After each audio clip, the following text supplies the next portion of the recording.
제가 지금 한가롭게 테드 창을 읽으면서 이제 테드 창의 소설 자유는 불안의 현기증이다.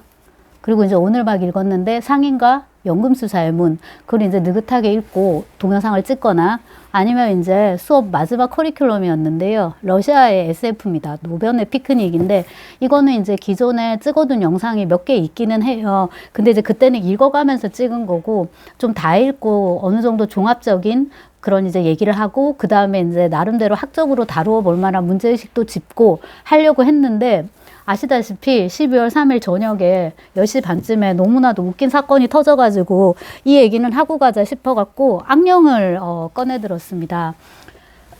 저는 뭐 그냥 평민이고요. 다들 아시다시피. 근데 이건 이제 문학 창고니까 뭔가 이제 문학 얘기를 하고 싶어갖고 생각나는 게 이제 바로 이거였는데요. 여기서 이제 악령에서 여러분 주인공은 아니에요. 폰 렘프케라는 독일 출신의 러시아인인데 그 사람이 도지사입니다. 옛날식으로 하면 이제 현지사고요. 그의 부인은 율리아 렘프케라고 이제 노처녀로 오랫동안 있다가, 당시 표현으로 이제 노처녀로 오랫동안 있다가 렘프케라는 어떤 이제 젊은 공무원을 만난 거죠. 그리고 이제 결혼을 하게 됐는데요. 아이가 없어요. 제가 볼 때 이것도 핵심적인 것 같아요. 19세기 그 세태에서 이 여자가 아이가 없다 보니까 자신의 모든 리비도를 남편한테 쏟는데 그 리비도가 뭐 성적이거나 아니면 이렇게 외모 치장이라든가 아니면 어떤 사교계에서의 그런 권력, 이거를 넘어서서 정치 권력으로 확장이 되는 거예요. 근데 이제 이 소설 속에서 폰 렘프케는 어떤 캐릭터냐면 말씀드렸다시피 이제 독일 태생의 그 러시아인인데요. 그냥 있는 듯 없는 듯 공직 생활하다가 조용히 퇴직하는 이제 그런 스타일이에요. 그리고 이제 취미가 소설 쓰기입니다. 그리고 종이 접는 걸 좋아해가지고 종이를 이렇게 공작공작 만져가지고 뭐 극장도 만들고요. 뭐 기차역도 만들고 그렇게 그 미술 중에서 공예가 아니라 공장 맞죠, 그죠? 그런 거 하는 거 되게 좋아하는 사람이에요. 그러니까 한편으로는 이런 예술적인 취미 활동도 하고, 그리고 무던하게 이제 공직 생활을 하는 게 마땅한, 그러다가 이제 퇴직하고 연금 받으면서 뭐 낚시도 하러 다니고, 골프도 치러 다니고, 그래야 되는 이제 사람이 너무나도 권력욕에 휩싸인 거의 이제 그 맥베스의 중년 러시아 버전, 레이디 맥베스의 중년 러시아 버전 같은 그런 이제 율리아 폰 렘프케하고 같이 살고 있습니다. 그게 이제 소설의 배경에서 이 소설의 배경이 되는 도시의 도지사 부부의 이제 모습인 거예요. 그리고 이제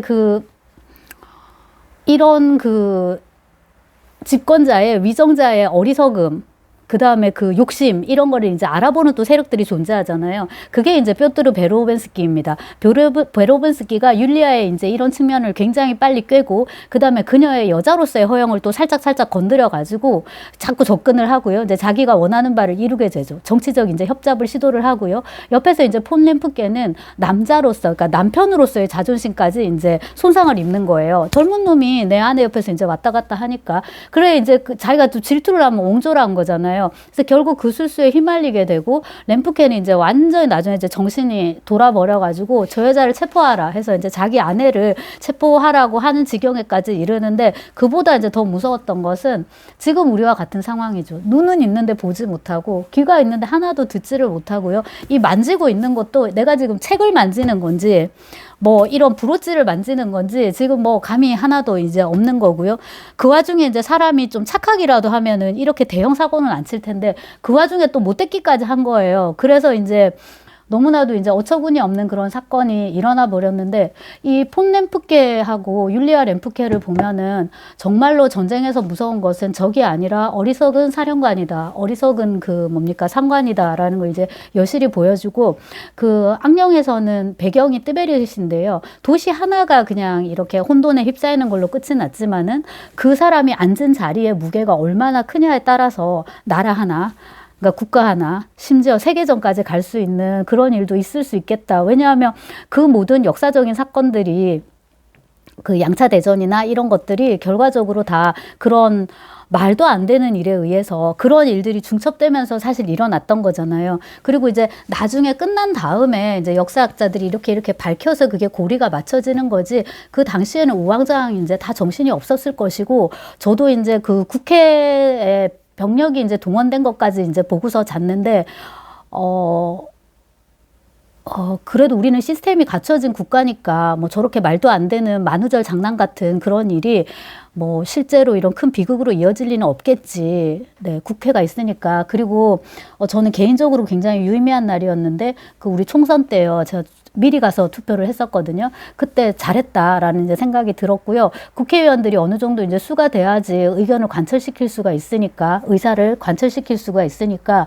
그리고 이제 일어났더니 다행히 큰 사고는 이제 없었는데 자꾸만 이거를 계엄이 여러분 그게 얼마나 무서운 말이에요. 저희 현대사 역사책에 나오는 말이고 진짜 개엄한 표현인 거지 계엄령이라는 표현이 맞지 않는 것 같고요. 저는 진짜 잘 모르니까 제가 전문가가 아니니까 그냥 평범한 진짜 시민으로서 국민으로서 계엄령은 뭐 전시나 그에 준하는 뭐 어떤 사건이 있어야 되잖아요. 뭐 천재지변이나 하다못해 운석이 들어왔다든가 충돌했다든가 뭐 외계인이 쳐들어왔다든가 뭐 그에 준하는 뭐가 있어야 되는데 말 맞다나 자기 혼자의 그 상상 속에서 어떤 파국이 일어난 거잖아요. 그거를 이제 국가의 세계 전체의 파국과 동일시 해가지고 본인이 갖고 있는 권력을 이제 이렇게 휘두르는 굉장히 말도 안 되는 그런 이제 상황이 연출이 된 건데 제가 그래서 이게 큰 사건으로 비화되지 않은 건 아주 잘 됐다. 그러니까 유혈 사태가 일어나지 않은 거는 뭐 아주 다행스럽죠. 근데 더 놀라운 거는 뭐였냐면 그 이후인데 아니 이거는 명백하게 범죄 행위인 거잖아요. 대통령이 자기의 권한, 그러니까 이 경우에는 이제 그 국군을 동원할 수 있는 군사력을 동원할 수 있는 그 권한인데 민간인한테 특히나 이제 그 국회로 가가지고 국회의원한테 이렇게 총칼을 겨눈다는 거니 이거는 완전히 내란인데 아니 뭐 친위 쿠데타 뭐 어려운 말 빼고 이거는 명백하게 엄청나게 큰 범죄이기 때문에 뭐 정치적으로 해석될 게 아닌 것 같고요. 아주 이거는 그냥 법적으로 잡아다가 가두고 뭐 심판하고 거기에 따라 벌 주고 지금 그렇게 해야 되는 사안이 아닌가요? 그리고 말씀드렸다시피 뭐 저는 평민이니까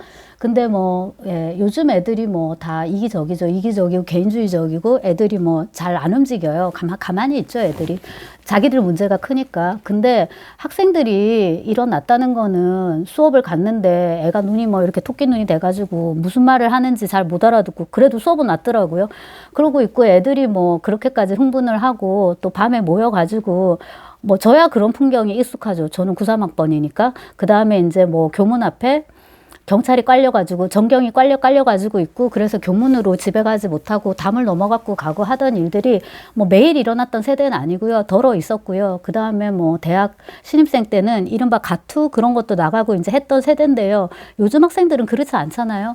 근데 그런 애들이 이 추운 날 겨울에 밤에 모여가지고 요즘 아크로라고 안 하죠. 그 학교 본부 앞에서 도서관 앞에서 그렇게 이제 촛불을 들었다는 거는 이거는 굉장히 사태가 이제 심각하다는 건데 그 와중에도 오죽하면 그랬겠냐라는 말을 하는 오죽하신 분들이 정말 있는 거예요. 그래서 그것도 우리가 이 민주주의 체제 안에서 다 발언의 권리가 있으니까 생각의 자유가 있고 언론 결사 집회의 자유가 있잖아요.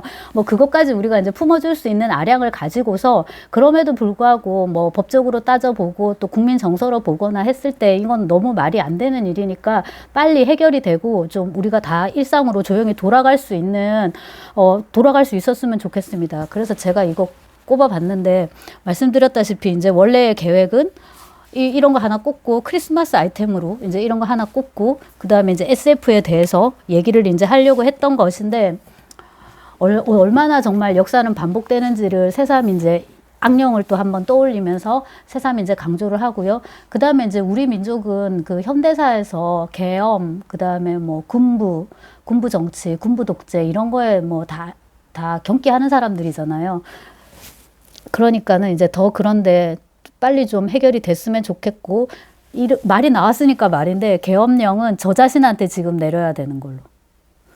보지도 말고 영화를 뭐 좋은 음악 같은 거 듣지도 말고 재밌는 소설도 읽지도 말고 너는 지금 오로지 백치 번역만 해. 그래서 이제 악령에 있는 백치를 지금 번역하는 것이 저의 이제 겨울의 목표인데 빨리 우리가 이제 일상으로 돌아가서 그냥 이렇게 좀 따분하긴 하지만은 지루하긴 하지만은 이렇게 이분하다 그러죠. 요즘 음식을 골고루 익힌다. 이렇게 고루고루 이렇게 그냥 무덤덤하게 우리의 일상으로 돌아갈 수 빨리 있으면 좋겠고요. 그 일상도 남이 만들어주는 게 아니라 우리가 해야 되는 건데 예, 그래서 저도 지금 답답한 마음에 좀 두서가 없지만은 한번 찍고 있고요. 지나고 나서 보니까 이제 그런데 박근혜는 진짜 성군이었네요. 그래서 빨리 지금, 오늘 저녁인가요? 내일 저녁인가요? 탄핵 절차도 빨리 마무리가 되고, 뭐, 예, 했으면 좋겠습니다.